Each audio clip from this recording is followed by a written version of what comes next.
Namaskar, I am Sir Shri Ashutosh. Let's find out this week's horoscope. And a very warm welcome to all of you tuning in. I'm so glad you're here for this week's explainer, where we're going to completely break down the profound astrological shifts mapped out for July 13th through the 19th, 2026. Okay, so as we look at the sky for this specific week, there's one number I really want you to hold in your mind. 4. We aren't just dealing with your run-of-the-mill planetary transits this week.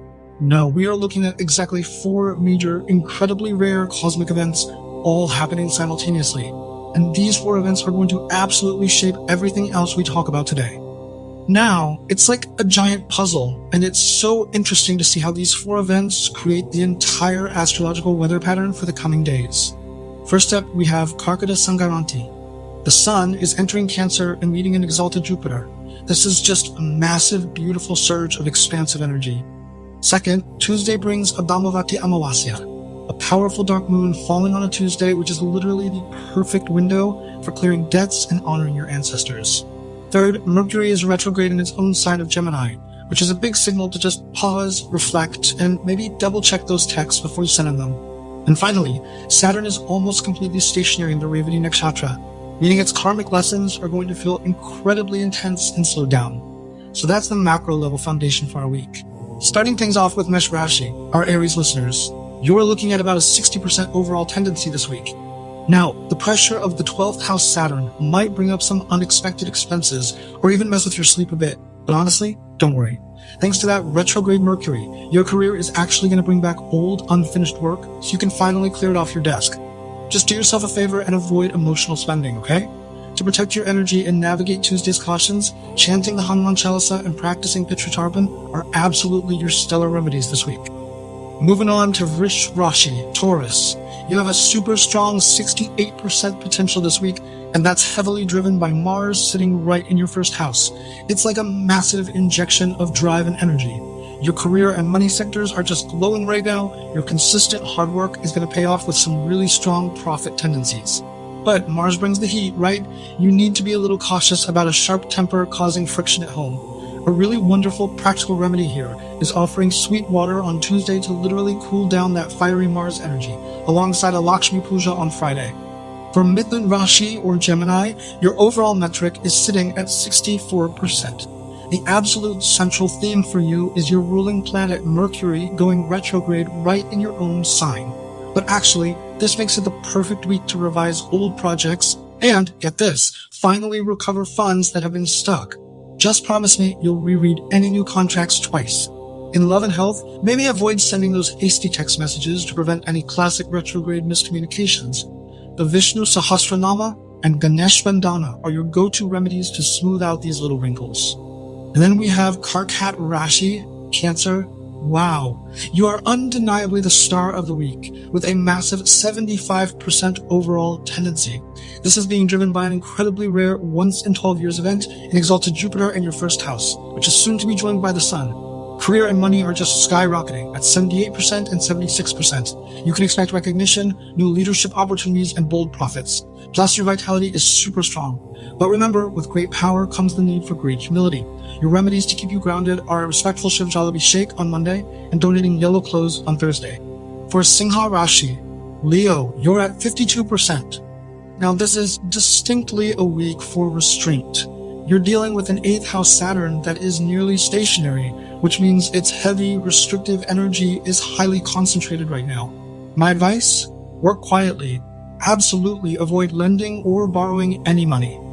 In your relationships, if you feel a sense of distance, speak openly rather than making assumptions. But here is the really crucial takeaway. The 8th house Saturn is a time for deep inner transformation, not destruction. Leaning into the Shani Stotra on Saturday and offering water to the sun on Sunday will provide immense relief. Wrapping up our first 6, we have Kanya Rashi, Virgo, coming in really strong at 72%. Just look at that 70% financial rating.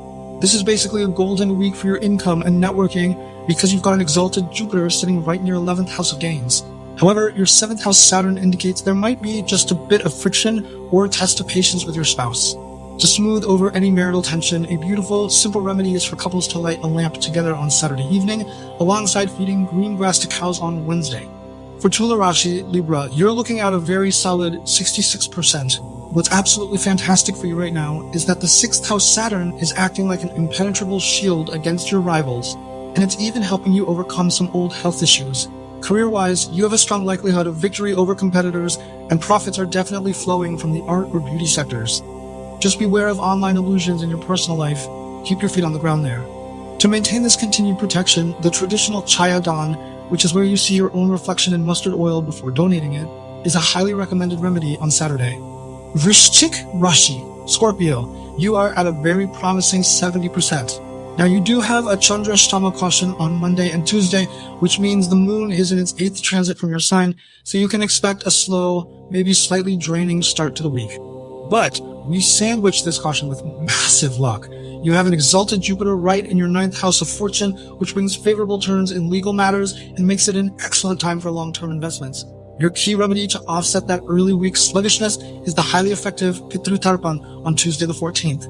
Dhanu Rashi, Sagittarius. At 54%, this is a week that's going to demand your utmost patience. You've got Saturn in the 4th house and a Chandrashtama from Tuesday to Thursday. Silent, focused hard work is your absolute best strategy right now. Stay out of office politics and avoid taking on any loans entirely.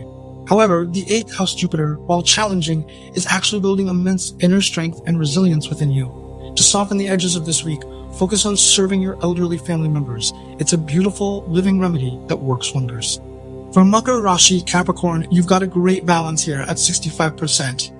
Your 3rd house Saturn is fueling really courageous, successful career moves and fresh initiatives, while an exalted 7th house Jupiter is profoundly blessing your relationships. Honestly, if you've been waiting on marriage talks, this is the week they progress. You do need to exercise some care and control during the weekend due to a Chandrasthana transit, and maybe watch out for any knee or dental issues. Lighting a sesame oil lamp on Saturday is going to keep you beautifully grounded through all of this. Kumbha Rashi, Aquarius, you're sitting at 55%. And I just want to reassure you that you are in the 2nd house Saturn phase. This is the very last phase of your Sadhasati. You are finally seeing the light at the end of the tunnel. Answer any rumors at work simply by putting your head down and getting the job done. Do guard your family savings carefully right now though. To ease the remaining karmic burden of this final stretch, performing Annadan, donating food, on the Amavasya on Tuesday is highly, highly recommended. And finally, Meen Rashi, Pisces, coming in at 62%. You have Saturn nearly stationary directly in your 1st house. Now, this adds a tangible weight of responsibilities and maybe a feeling of delay. But here is the good news. You also have an exalted 5th house Jupiter, giving you the exact intellectual and spiritual strength you need to bear it. Record your small wins at work and absolutely avoid any gambling or lottery tendencies. For you this week, the most powerful remedy of all isn't a ritual, it's simply practicing strict punctuality and truthfulness. Looking at the national charts, the contrasts we see are absolutely fascinating. For India, the exalted Jupiter and Sun aligning with its birth chart's moon suggests a real positive lift in national morale, and a strong government focus on agriculture and public welfare. However, that retrograde Mercury does warn of transit and flight delays, plus cautions for landslides in the east. Meanwhile, for Bangladesh, which is a nation heavily influenced by water, the cluster of planets in water signs brings serious cautions for water level rises in coastal areas, while the exact same retrograde Mercury suggests potential bottlenecks in import and export paperwork. Briefly extending our view, the data points to cautions for landslides and flash floods in Nepal and Bhutan late in the week. Over in Pakistan, that nearly stationary Saturn we talked about indicates distinct policy delays and slow bureaucratic movement, alongside rain in the Indus Basin. Sri Lanka, conversely, shows slow but undeniably positive tendencies. We're likely looking at bumps in tourism and trade thanks to Jupiter's influence. And finally, Myanmar carries cautions for sudden internal news events, which is a classic hallmark of Rahu's influence, along with heavy coastal rains. Thank you for watching.